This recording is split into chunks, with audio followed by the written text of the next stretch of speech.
Buen día para todos, muy buena semana, Shabbatot, Hag Boj. Hoy ya es 2 de Iyar, 5783, Yom Rishon, 2304 del 23, día lunes, perdón, día domingo, primer día de la semana. El- Vamos a iniciar una vez más nuestra clase sobre cómo aprender a hacer noágidas. Vamos a ver de un tema, eh, no es muy largo, sencillo pero contundente, sobre lo que es el asesinato, una de las mandamientos de los leyes de Noah y para toda la humanidad, por supuesto. Vamos a decir el Tejilín 100 antes de empezar. Bienvenidos a todos, los que han entrado en vivo a la clase, los que lo escuchan diferido también. Vamos a decir el Tejilín 100 como es costumbre y iniciamos. Así que va a decir un tiro de Edin. Adelante, por favor. Salmo de alabanza. Gritad jubilosamente al Eterno toda la tierra. Servid al Eterno con alegría. Presentaos ante su presencia cantando. Sabed que el Eterno es Dios, que nos hizo, y nosotros somos suyos, su pueblo y el rebaño de su dehesa. Entrad por sus portones con agradecimientos y penetrad en sus atrios con alabanza. Alabadle y bendecid su nombre, porque el Eterno es benevolente. Su misericordia perdura por siempre y su fidelidad se mantiene para todas las generaciones. Así sea. Besat Hashem. En hebreo dice, mismo les soy do jurilado y no y kul jugores. Y dir Hashem besin jobo y lifuno birnu nombre. De Ike adoy no hoy ki eloi ki usoni velo anachni amo hoy. Metsoy marisoy boy shuro, besoy lo hasaroso, biskilo buri bor lo ibor hoy. Ki tod adoy no lo la kasdoy. Be ador bdoy emino soy. Besat Hashem, Besiat Ishmaya. Vamos a iniciar esta clase con el favor de Dios. Beshem Hashem Aseberansliach, en nombre de Dios, haremos y tendremos éxito. Besat Hashem. Bueno, cap- capítulo 8 ya, el tema de lo que es el asesinato. Lo que es, esto incluye el aborto, la autodefensa, el suicidio, el homicidio no premeditado y también incluye la masturbación. Vamos a mirar, es un tema bastante interesante para todos. El mandamiento que prohíbe el asesinato fue explícitamente establecido por el Creador ante Noah. Quien quiera que derrame sangre de hombre por hombre será su sangre derramada porque él hizo al hombre a su imagen. Bereshit 9:6. Uno ágida que mata a un ser humano o a un bebé en el útero de su madre recibe la pena capital. Esto quiere decir que aquel que golpea a una mujer embarazada dando como consecuencia el deceso del feto, le corresponde la pena capital. Así se establece en la Mishneh Torah, Ley de los Reyes, capítulo 9, ley 4. Ahora, todas estas leyes tenemos que entenderlas que aunque establezca la consecuencia de lo que se debe aplicar, hoy en día esa consecuencia solo está relegada a las Cortes de Justicia, que son las únicas autorizadas para poder ejecutar una pena o establecer un castigo. Si en un país no lo hay, entonces desafortunadamente es algo que puede rayar en una debilidad de justicia en cada país.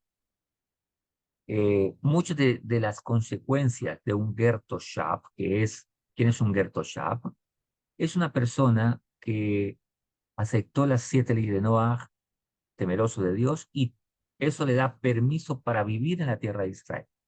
La tierra de Israel tenía, hoy en día no lo hay, corte de justicia que aplicaban ciertas penas por infracciones espirituales o de convivencia con su prójimo frente a esto. Por supuesto que en Israel hay un sistema de justicia, pero la parte de la espiritualidad no se involucran porque no tenemos todas las condiciones que hay en cuanto al templo, el Sanedrín y todo esto. Esto en la época de los reyes de sí existían estas penas, existían estas consecuencias. Pero cada vez que estudiamos estos puntos, es para que nosotros nos demos cuenta lo grave que es. Y que aunque en el mundo no haya un tribunal, o en algunos países posiblemente sí lo hay, que juzgue estas penas, igual el cielo toma nota y toma apuntes sobre la conducta de los seres humanos, y por eso es que a veces ciertas sociedades o ciertas personas pueden llegar a vivir consecuencias tremendas o el pago de unas conductas equivocadas a través de otra forma o circunstancias problemáticas que se le presentan a la gente en el proceso de la vida. Entonces, la acción debe haber sido llevada a efecto al menos 40 días después de la concepción. Antes de los 40 días, el acto entra en la categoría de destrucción del semen.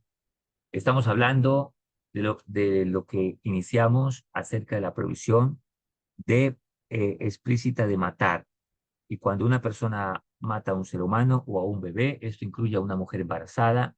Si un hombre llega a golpear a una mujer embarazada y ésta pierde el bebé como consecuencia de ello, si fue después de 40 días, se considera asesinato. Si es antes de 40 días y la muchacha o la mujer aborta, se considera destrucción del semen. Ok. Y el transgresor le corresponde castigo de los cielos, si es así, no por parte de una corte de justicia, si solo fue antes de 40 días. Por supuesto, una corte no va no iría a juzgar este caso. El cielo tomaría cartas sobre el asunto. Así explican sus sabios. Hombres y mujeres son iguales en lo que se refiere a la responsabilidad del asesinato, que significa que juntos debemos observar este mandamiento. Si una mujer asesina, también es culpable y es responsable, no culpable, es responsable de esa situación. Si un hombre lo hace, también es igualmente responsable uno por el otro del mandamiento que estamos hablando, que es el asesinato. Ok.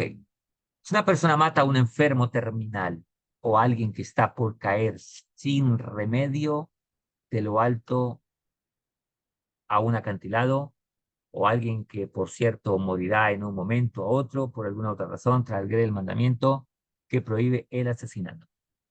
Ahí viene el problema de la eutanasia, cuando la gente hoy en día dice que el derecho a morir dignamente y que la gente tiene derecho a decidir cuándo morir, es muy equivocado. Las leyes de Dios, ¿qué son? No es una cuestión de religión. Las leyes de Dios son para las naciones, para que las naciones lo apliquen en la vida. Y esto tiene que ver con ello. Una persona, no, así como no decide cuándo nació, tampoco puede decidir cuándo morir, porque la vida no le corresponde al ser humano. La vida es de Dios y Dios se la retira a cada quien en el momento en que la persona, en el momento en que Dios decida cuándo se la va a retirar. Ahora, ¿por qué vienen las creencias de que es que las personas deciden cuándo morir o quieren decidir cuándo morir? Tal vez en el fondo el problema es que estas personas no han entendido para qué viven. Vamos a ponerlo de esta manera. Está un profesor presentando el examen de los estudiantes y el estudiante de repente perdió el examen.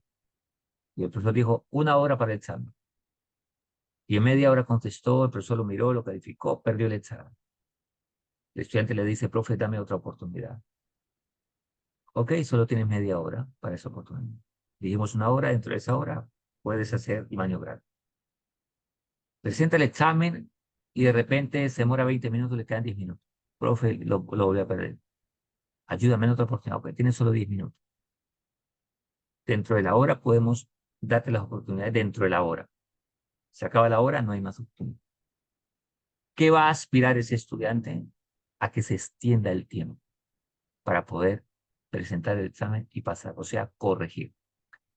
Cuando las personas piensan que están sufriendo mucho y ya quiere irse, zafarse de ese dolor, entonces viene la eutanasia como una solución. ¿Por qué? Porque las personas en su carencia espiritual no comprenden que estar en este mundo es el momento para presentar el examen. Después de ahí no hay más oportunidad. Y los sabios explican que aún la forma en que una persona muere y el sufrimiento es la expiación del pecado en vida. Todo lo que aquí no pagó, lo va a tener que pagar en otro lado y muy caro. Por lo tanto, cada sufrimiento que la persona tiene, le expió en parte sus pecados. O sea, ya no tiene que ir al otro lado con esa cuenta pendiente porque ya el dolor que sufrió acá le expió el pecado.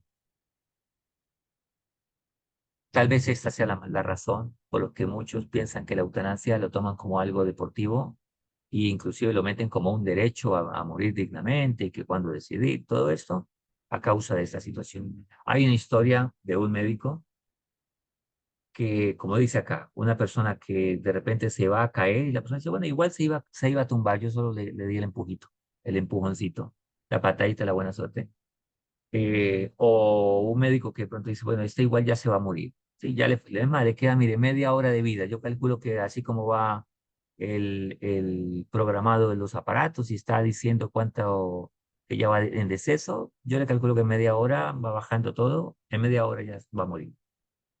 Es más, le quedan yo creo que hasta 10 minutos. ¡Pum! Y lo desconecta y la persona dice, bueno, igual ya iba a morir. Es asesinando. Hay una historia de un médico que él mismo la cuenta. Tuvo un paciente y este paciente iba en deceso. Él marcaba que ya el corazón pulsaba menos, menos y ya iba a morir. El médico calculó, ya está que se muere. Entonces lo desconectó y listo, falleció el paciente. Ya médicamente no había más que hacer, ya era cuestión de minutos de que pasara lo que iba a pasar. El médico quedó normal, siguió su vida como nada. A los días comenzó a tener un sueño con este paciente.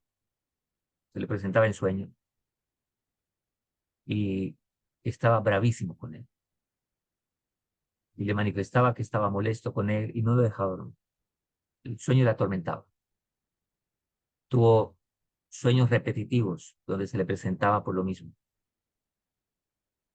Y este difunto le decía en el sueño, porque, bueno, él va y consulta a un rabino y le pregunta, y dice, pregúntale por qué está molesto. Cuando vuelve y se le presenta en sueño, el médico le dice, ¿por qué estás molesto? Y el paciente le dice, porque aquí en el mundo de la verdad donde estoy, me faltaban 5 minutos de sufrimiento para expiar mi pecado y tú no lo dejaste. Me desconectaste y me evitaste esos 5 minutos de sufrimiento y aquí tengo que pagarlo muy caro. Estoy molesto contigo.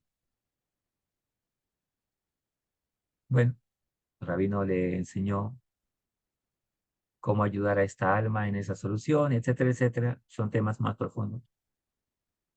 Pero lo que queremos dar a entender es que el paso por este mundo es el examen que estamos presentando. Si alguien tuviese conciencia de esto, lo contrario, va a pedir que me extiendan el tiempo porque no quiero irme con deudas de aquí. Es como si alguien le dice, bueno, vas a ir a la cárcel. En la cárcel tiene 30 delitos y vas a pagar todo esto. ¿Cómo puedo mermar la pena? Bueno, cuando estés ahí en libertad, paga parte de los delitos para cuando llegues acá tenga menos delitos y menos sufrimiento. Dicen los sabios que el sufrimiento después de la muerte, el más grande en este mundo físico, es el más pequeño después de la muerte. La falta de conciencia de ello y la falta de que la gente viva una vida espiritual lleva a que se ignore todos estos puntos, se ignore todos estos conocimientos. La gente piensa que, ya todo, cuando me voy para el otro lado se acabó todo. Y la gente puede llegar a pensar que se acabó todo. Y resulta que no, lo contrario. Los verdaderos problemas iniciales.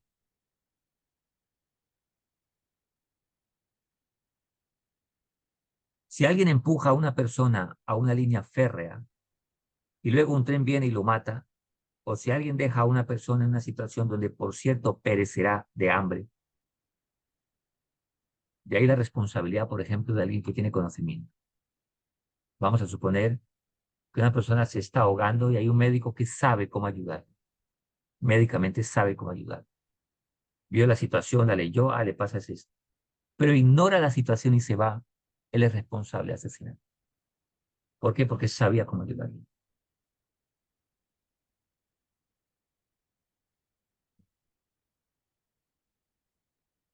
Si alguien se va a caer a una línea férrea, o un ciego, por ejemplo, va caminando y alguien lo ve y no lo detiene para decirle, el Señor está equivocado, es por allá, y se mata a esa persona responsable. Dicen nuestros sabios, en nuestra vida judía, los que son judíos, somos judíos, que sin Shabbat, por ejemplo, nosotros el Shabbat no hacemos ninguna clase de trabajo y no manipulamos fuego, ni carro, ni dinero, ni nada.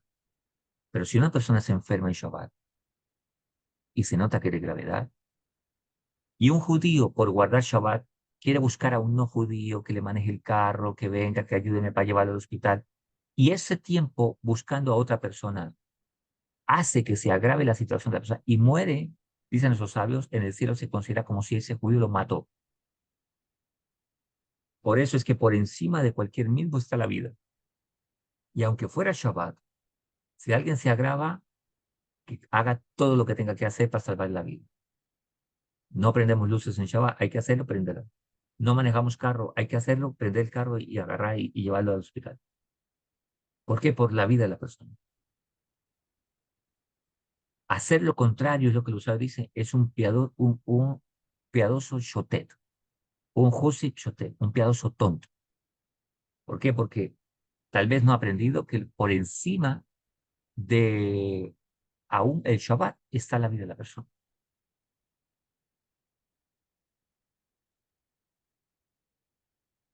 Así que aún demorarse en esto y que la persona llegue a fallecer por negligencia se considera asesinato.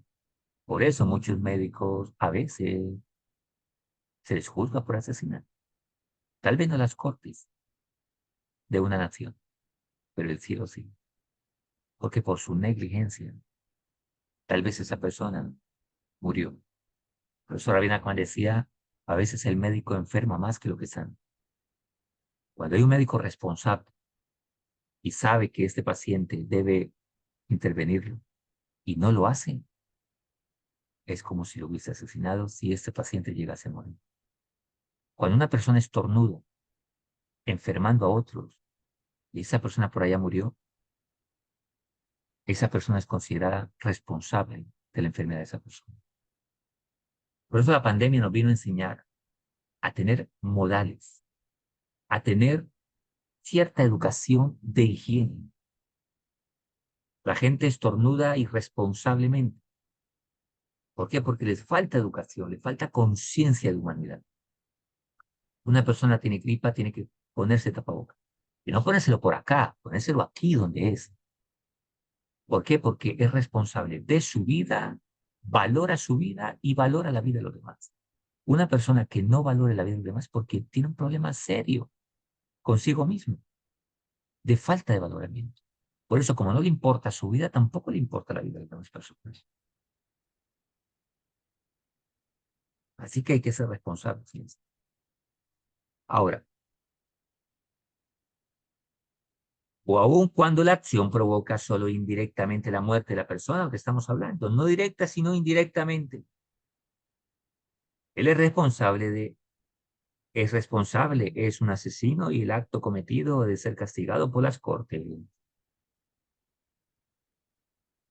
Si una persona mira a un individuo que persigue a otro con la intención evidente y sospechosa de cometer asesinato, o con la intención de obligar al perseguido a cometer un pecado, si el observador está en condiciones de parar al perseguidor lastimándolo, pero en su lugar lo mata, entonces el observador transgrede este mandamiento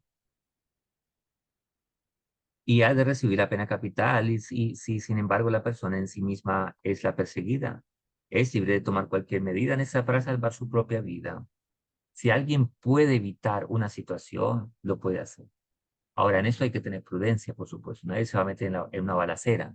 ¿Eh? Nadie se va a meter a un hombre que tiene un arma y va a asesinar a otro. Pero sí puede llamar a la policía. Sí puede hacer algo. Hay que ser prudente. Yo recuerdo una anécdota conmigo. compleja y la verdad nos involucramos en ello sin leer correctamente lo que pasaba. Pero un día íbamos con mi señora,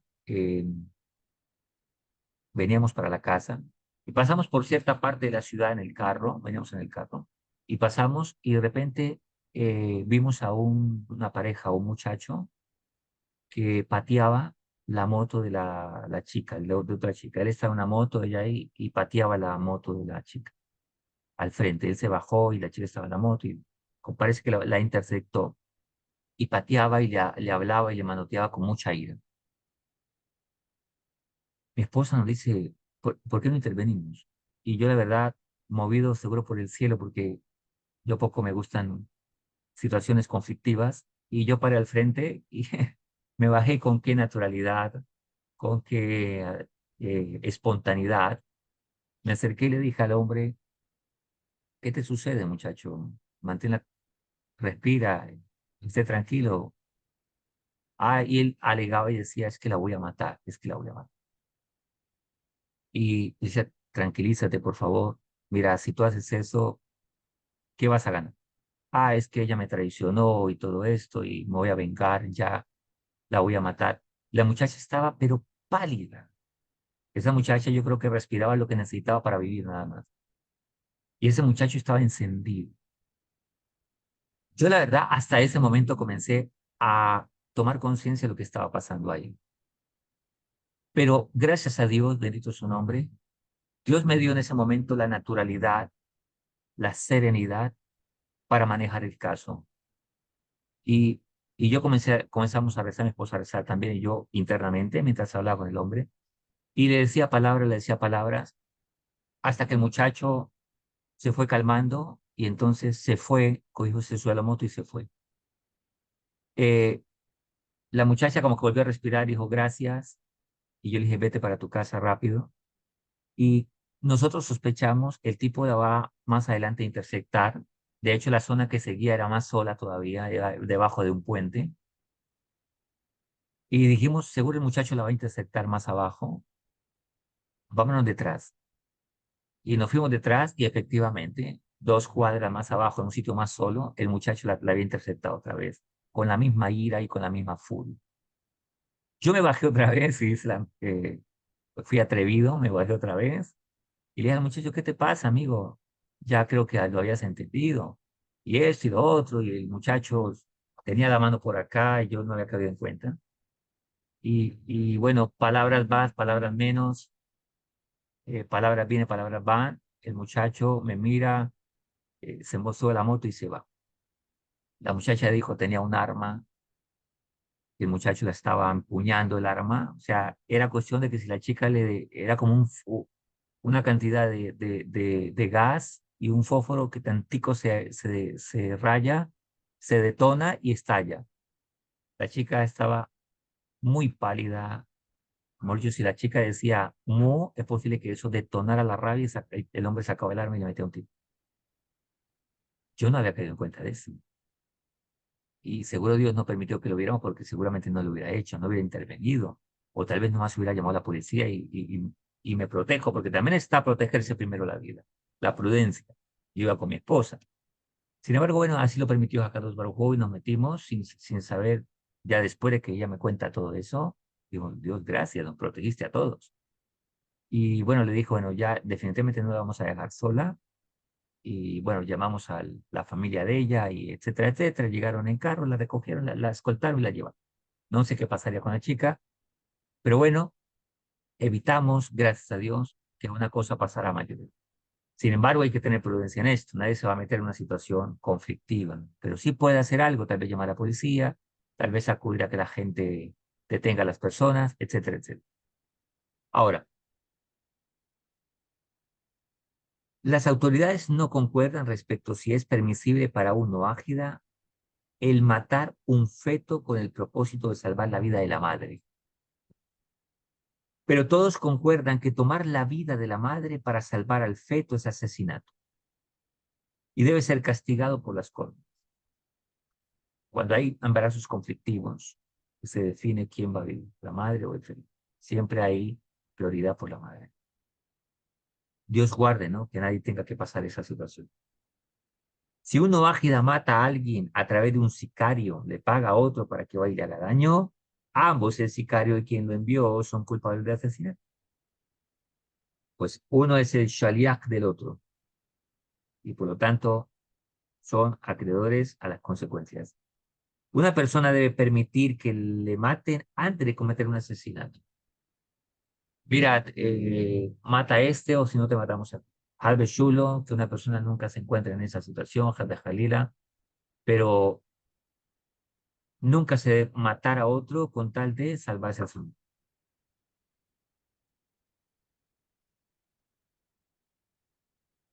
Sería culpable de asesinato. El suicidio está prohibido bajo las 7 leyes universales. El suicidio. Una persona que se suicida, si Dios le da la oportunidad de reencarnar, va a volver a reencarnar en el mismo punto donde quedó en la vida pasada, con las mismas pulsaciones psicológicas y con la misma inclinación al suicidio. ¿Por qué? Porque solo en este mundo corrige las deficiencias que tenga psicológicas en la cual vino a este mundo para corregir. Así que el suicidio no es una salida realmente en la vida. Si se suicida, no creo que una persona se escapa de las situaciones de este mundo. Va a pagarlas al otro lado, lo vuelve y lo arregla, lo mandan, reencarna y va a tener que volver a lidiar con esos sentimientos y con esas situaciones hasta que lo corrija.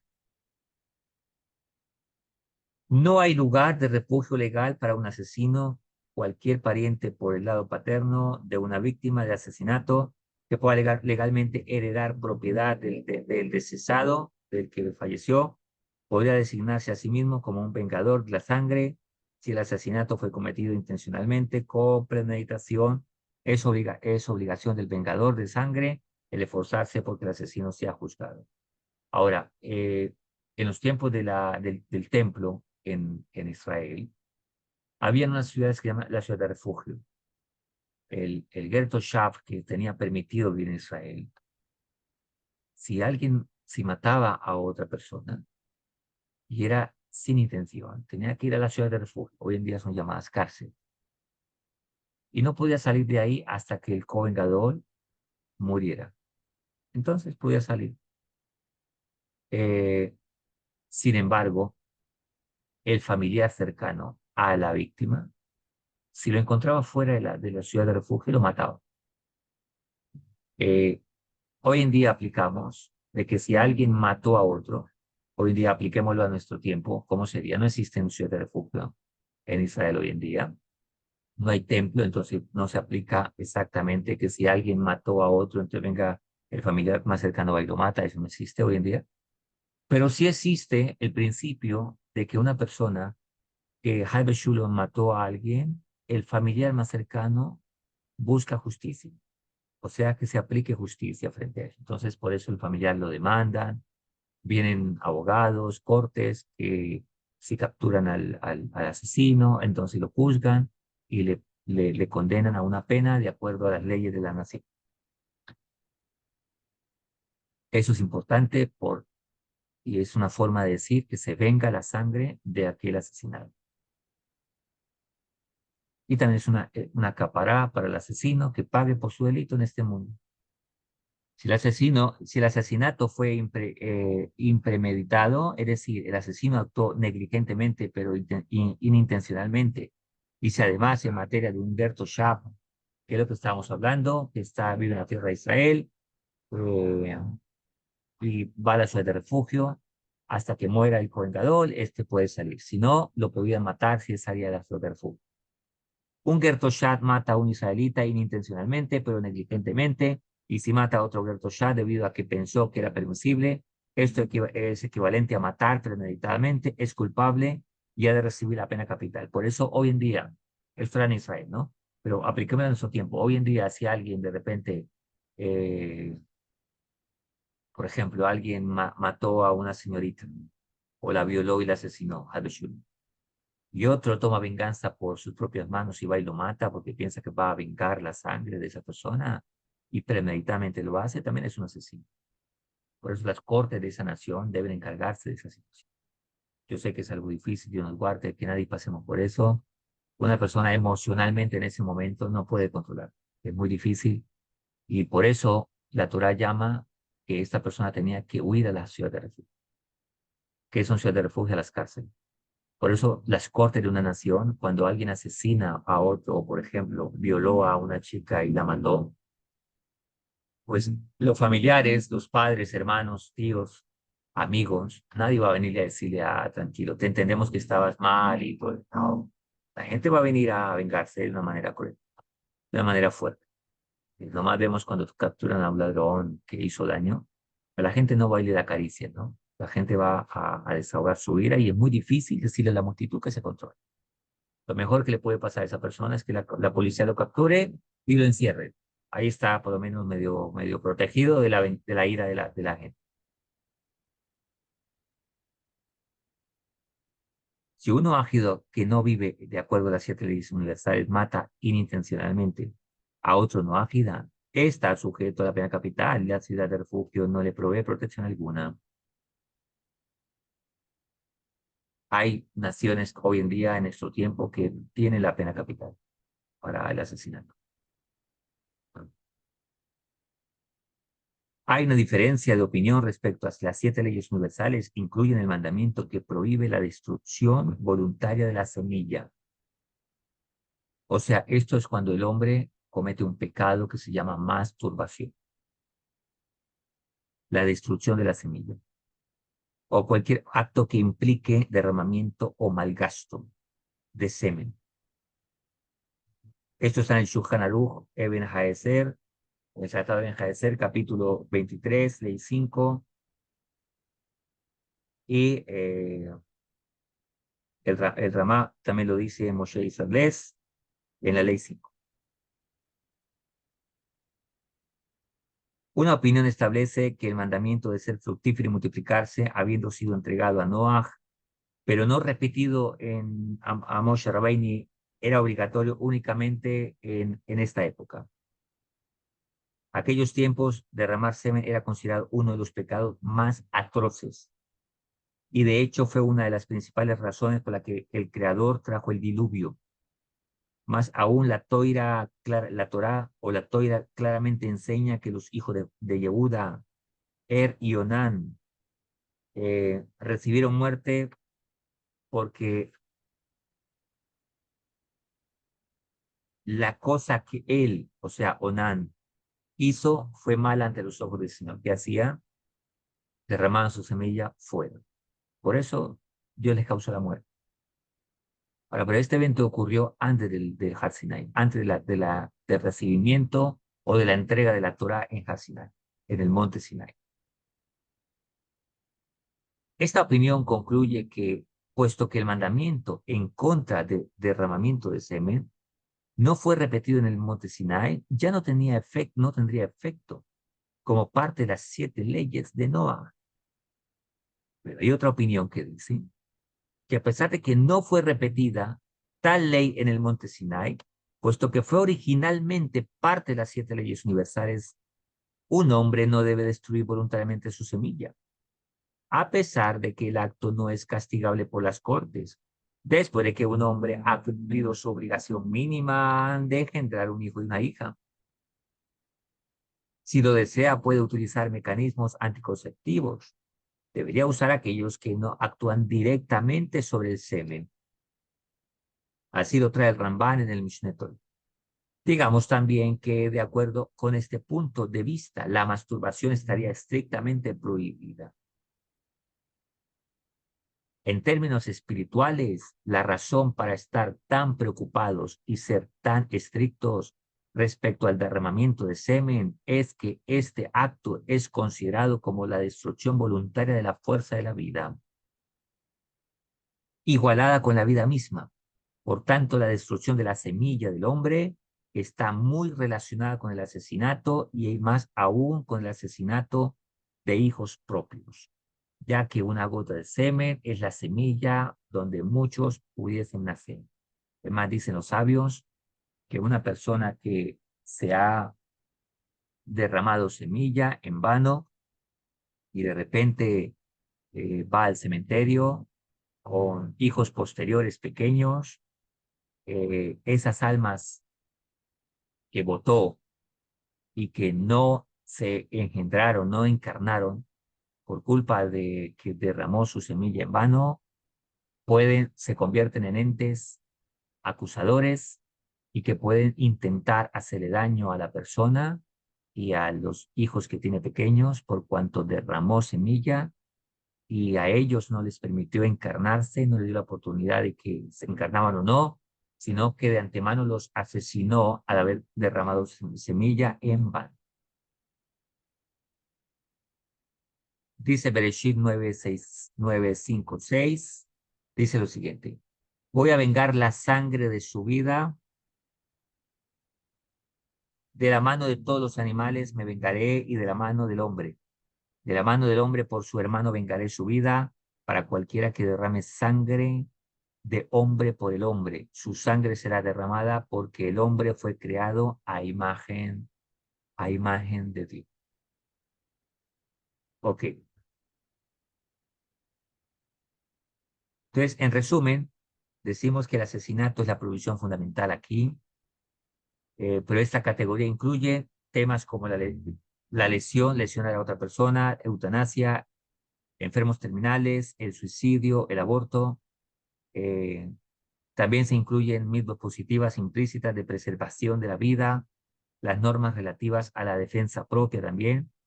Está escrito que uno debe, si está seguro que otra persona le va a asesinar, debe ante todo salvaguardar su vida. Si una persona entra a un lugar para asesinar a la esposa, a los hijos, a la familia, es una obligación defenderse en la medida necesaria para defender su vida.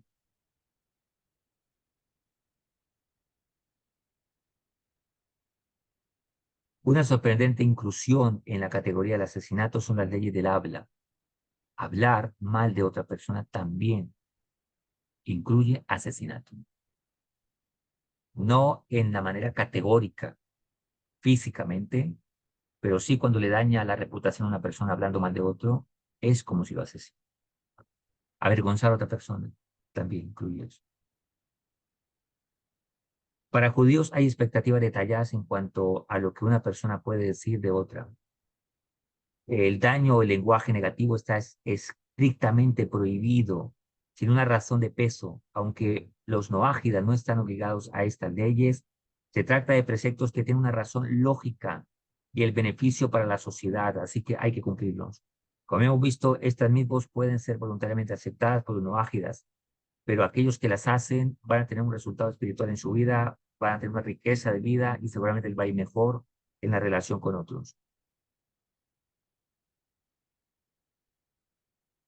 Muchos, además, muchas autoridades aprenden estos principios de la historia de Tamar y Yehuda, que los noágidos específicamente tienen prohibido causar vergüenza el uno al otro. Parece pues que los noágidas deben observar las leyes del habla, ya sea porque es lógico y beneficioso y debido a una provisión real de causar vergüenza. Sin lugar a dudas, el aprendizaje de las leyes del habla, escrito por el Hafez Haim, el rabí Israel Meir HaKohen Kagan, vivió en Lituania en 1835, en Radin, Lituania. Él escribe un libro que se llama el Hafez Haim, la ley de la Shon Harra. Es muy importante estudiarlo para poder aprender acerca de cómo cuidarse en hablar.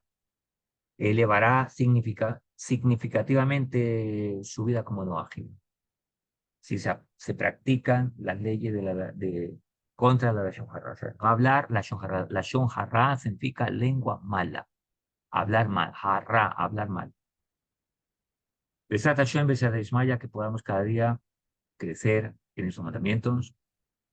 No podemos decir que somos noágidas si no sabemos que obedecemos, si no sabemos cómo nos construimos. Recuerde que ser noágida no es una religión, es un estado de conciencia, de temor a Dios, respeto al Creador, y respeto por la humanidad y por todo el mundo que Dios nos dio y nos encargó a todos cuidarlo y trabajarlo. Eso tiene que ver con la convivencia que tenemos unos con otros y que los seres humanos por pelearse no se destruyan y destruyan el mundo tan bonito que Dios nos dio. Besat Hashem, que cada uno sigamos creciendo. Eh, Recuerde Si quieren dejar sus comentarios, los que escuchen el vídeo por diferido, pueden hacerlo con todo respeto. Preguntas con todo respeto. Y si quieren agregarse a nuestros grupos, ahí está el link para que se agregue el grupo.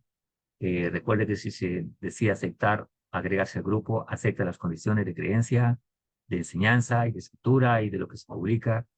Y porque quieres cada día acercarte a Dios, tener temor a Dios, el respeto por Él y por supuesto mejorar la vida. En algo que todos debemos hacer que se llama eh, hacer corrección a nuestra vida en este mundo. El examen mientras estemos en este mundo. Un abrazo para todos, que Hashem nos cuide, que tengan muy buena semana y hasta la próxima. Nos veremos. Un abrazo, que Hashem nos cuide. Gracias por estar en la clase, los que están en vivo y los que escuchan de pedido. Un abrazo para todos, que Hashem nos cuide.